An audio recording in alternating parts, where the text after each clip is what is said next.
There are times when you deserve more than a coffee break, so make a cup of Mellow Birds.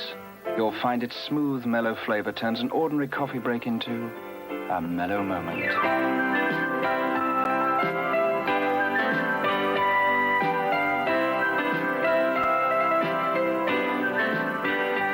Mellow Birds for mellow moments.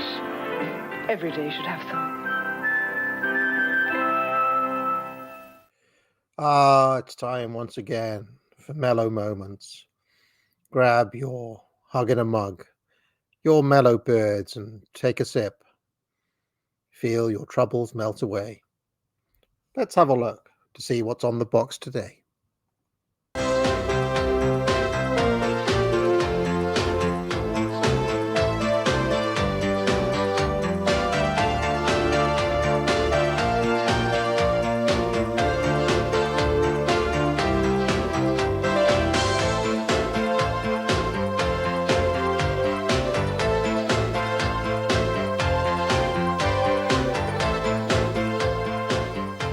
Now that Glanely High School, or should I say residential roots, is well and truly in business, I thought it was about time I bought the history of my house from them. Oh, hello. Is the history of my house that I ordered ready yet, please?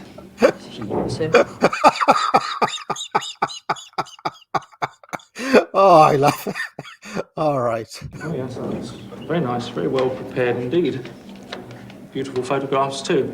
Well, how much do I owe you for that then? £3.01, please. £3.01. Jeez, that's a little bit more than I expected to pay. Are you making an absolute fortune on each one of these? Not really. How much do you make on each one? 30p.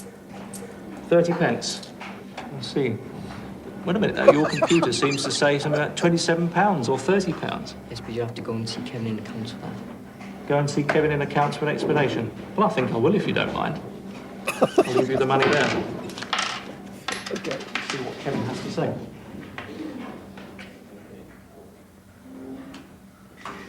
Right then, Kevin, your colleague in the sales department has Look at Kevin. Oh, amazing. told me that you're not making very much money on these histories of the house, and I wanted some convincing, and he said you were the person to do so. So can you explain how much it is costing you to make these? This is a spreadsheet which we got it all down on. And the paper costs 2p a sheet, and we need 10 sheets of paper. That's in here, I've got Yeah, 10 pages, yes. yeah? Which would cost 20p.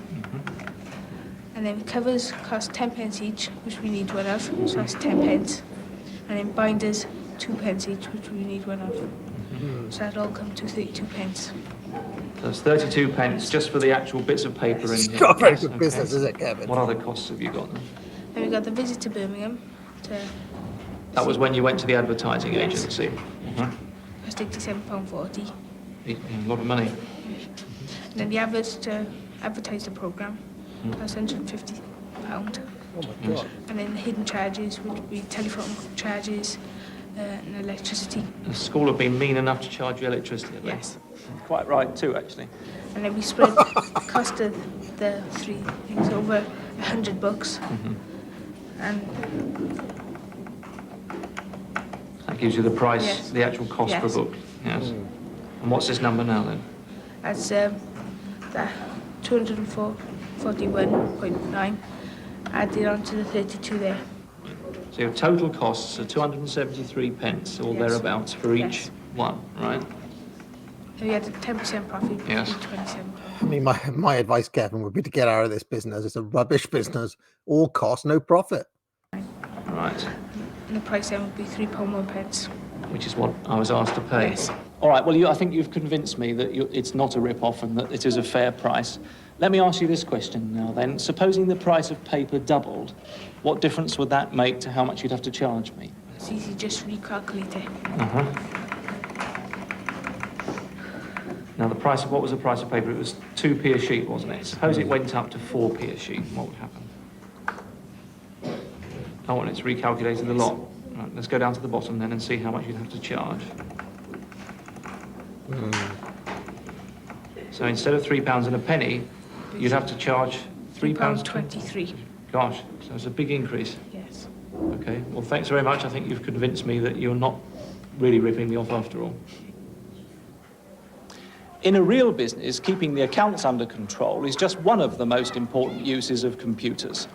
Perhaps the other important use is in helping you to make the products you've got to sell. At Cadbury's chocolate factory in Birmingham, computers are used to control almost every aspect of chocolate making.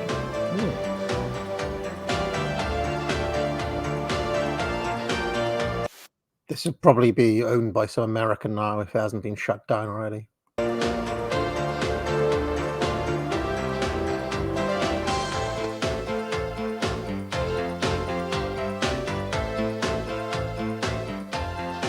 With a box of chocolates containing many different types, and because customers have their particular favourites which they expect to find in a box, making sure a packet is of the correct weight is a job for one of the computers.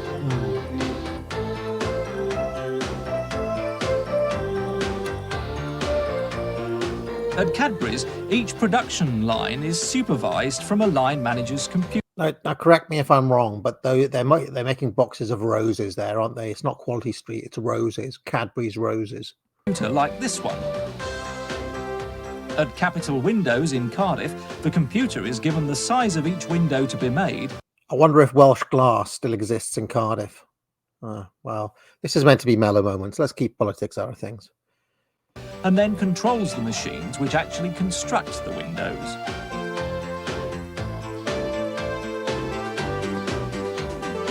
Beautiful mellow taste in this coffee. Well, from computers being used to help make products to a product which uses a computer to help it work. You remember we were looking at devices to help you get mud off your shoes. Well, here's one. It's called the Spring Cleaner. And to tell me all about it is Richard. How does it work, Richard? Well, first of all, you get your shoe, and then you switch it on, and it goes round, and then it stops again for you to change your shoes. And then when it's finished, you just take your shoes off, and they should be nice and clean again. Great stuff. Well, let's have a practical demonstration then. Can you turn it on for me?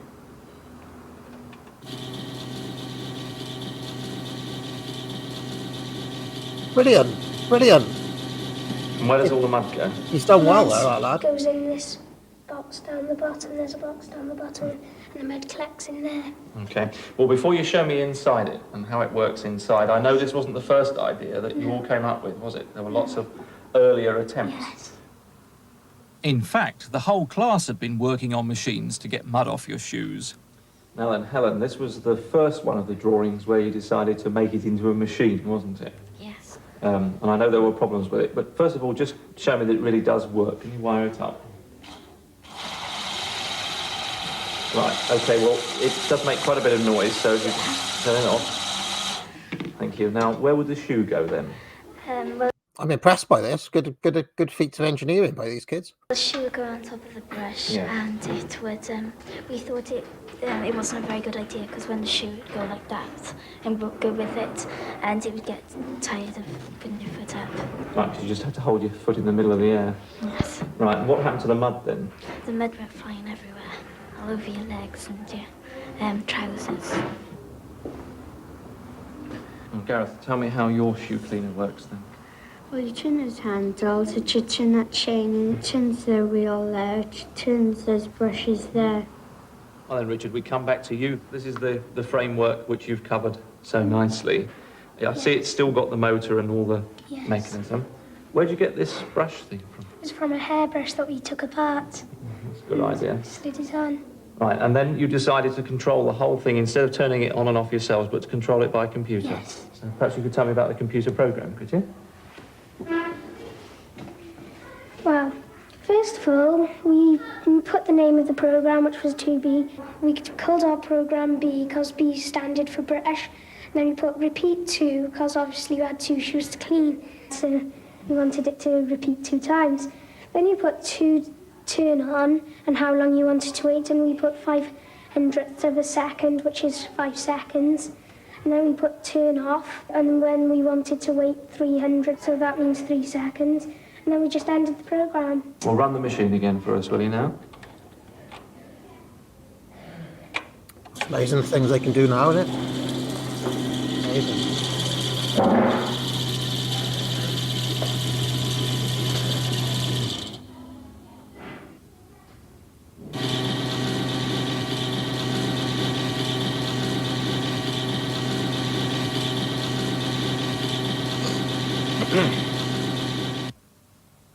from making machines to making the history of someone's house. Computers can help not just in gathering all the necessary information, but also by making it possible to display all the information in a professional-looking format. Now then, Joanne, you're running the database part of this history factory. What's all the stuff you've got here? There's information on Cathedral Road. It's 1881, there's 1883 and 1886. And you've got all this in the computer? Yeah. That looks like a lot of work to me. Is this a complete print of all the history entries you've got in the computer? Yeah. Right, and what are you doing just now? I'm finding out information on the surname Jones. How many people in Cathedral Road got the surname Jones? Like all of them. The entire road. Okay, well, let's do that then, can we? Research the data. And surname is the same as Jones. Okay. One See how many?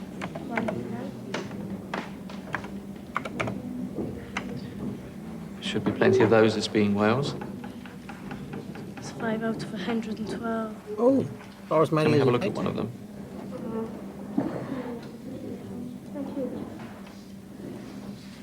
Okay, there's one. Now tell me what all that means then. He's from Cardiff. His address is Bryn Tower. He's William Jones. He's the head.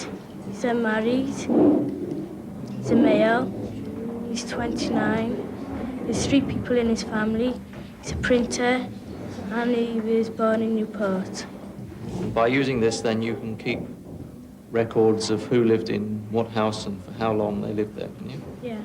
And you pass that on to the next people in the factory, do you? Yes. Okay, well, I think I'll go and talk to them now then. Now then, Rachel, what are you doing with the information that Joanne has supplied to you? Taking the information off Joanne, putting it in the computer and printing it out for the page makers so they can print it out on the machine. And show me what you've got there then. Those are the people who lived in Brandtown Villa in 1875 till 1972. In 1875, Thomas Morgan lived in Brandtown Villa. 1882, William Jones moved in. Now that's the William Jones that I saw Joanne getting out of the database. I mean, I never did anything like this in school, did you? Pretty good lesson, this. Really good lesson. Yeah. Yeah. It's astonishing you get all that information out of the database. Yes. Yes. And now you're going to pass that to the next stage of the process, and I think Need to give this software to survive the drive. I'm sure we could do very interesting things with it. I'll go along there and see what they're up to.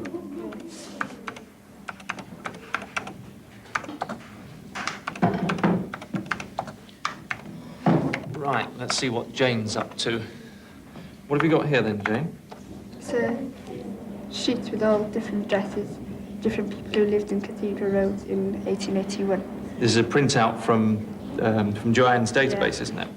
But you've made it all into a nice description of what happens. How have you done that? Just combining the pieces together, making sense out of them, and then putting it in an interesting way so somebody can read them without being bored. Well, show me what you've got there then. Well, James was the head of the household of Tramway House in 1881. He was married to Mary. He was an hostler who was born in Hereford. He was 43 years of age. His wife Mary was 45. She didn't do anything for a living. She was born in Hereford. James and Mary had 4 sons. Their names were Alfred, Arthur, Charles and Albert. Now, I saw that, and Yeah. you've had to combine 4 different entries from the database to work that out, haven't you? Yeah. Their oldest son was 14. He was an apprentice. He was born in Hereford as well. Okay, well, I'll go and see now what they're doing in the next part of the process. Fantastic details. Very healthy family, 4 kids. Son is an apprentice. What could go wrong? Let's take a sip of the Mellow Birds. Almost finished now. Yes. Right, now then, Kerry and Katerina, what's your job in the history of your house factory? We take the information off Jane or Rachel and we see how we can place it on a sheet to make it look nice. Okay, well, let's see you do that then. Well, I'm taking Bloody hell, I bet those 2 were on the girls' rugby team. Bloody hell, let's stay on them. the title and placing it At the top, Residential Roots, that's the Yeah. name of your company. yeah. I'll take the first paragraph of writing and place it in the first column. And then the second paragraph of writing, place in the second column. Can we see the writing now then? Oh, excellent. Okay, well, can we have a printout of that then, please? Up to the file. Okay, here it comes. And there it is on the printer. Perhaps, Katerina, you could pass the paper to us, could you? Yes, it looks good. Now, I don't want to be too critical here, but can't help but notice that Katerina's job in all of this was just to hand the paper. She did nothing. The others, one of them collected the data, one of them wrote the report, she put it together with the graphic design. Katerina just sat on the end and passed the paper at the end. Not pulling your weight, Katerina. Bit of work to do. It's a bit untidy around there still, isn't it? Okay, well, I think it's going to look really nice when you finished it, and I'll leave you to get on with the job. In this series, we've shown that you can base a business on selling almost anything, even the history of someone's house. Well, the next step is up to you. You're a fully fledged member of the micro class by now, so take your school computer and get your business going.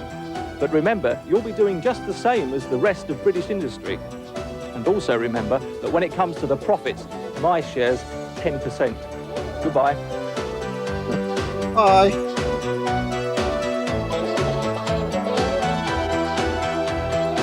Oh, well, I like Dr. Mike Thorne.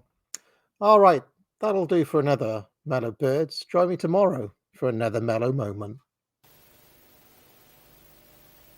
There are times when you deserve more than a coffee break, so make a cup of Mellow Birds. You'll find its smooth, mellow flavor turns an ordinary coffee break into a mellow moment.